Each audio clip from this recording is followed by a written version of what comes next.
বছরের ১১টা মাস বেলাল্লাপানা করে শাঁখা সিঁদুর না পরে ঘুরে বেড়িয়ে শ্রাবণ মাস আসলে হাতে সবুজ চুড়ি, শিবের ব্রত, জল ঢালা, পুজো করা, এগুলো করলেই কি মনের ইচ্ছা সব পূরণ হয়?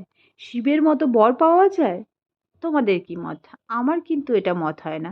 আমার মনে হয় আমরা পুজো করি, আমরা এই যে সবুজ চুড়ি পরি, শিবের ব্রত করি, শিবের মাথায় জল ঢালি, শ্রাবণ মাস পালন করি, এটা হচ্ছে আমাদের প্রত্যেকটা সনাতনী মানুষরা মনের আত্মার বিশ্বাসে মনকে সান্ত্বনা করার জন্য ভগবানের আরাধনা করে থাকি।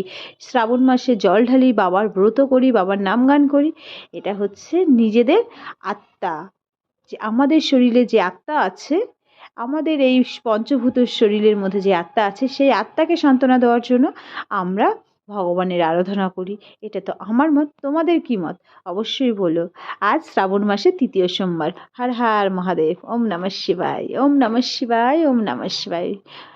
ঈশ্বর মঙ্গলময়, সবার মঙ্গল করুক।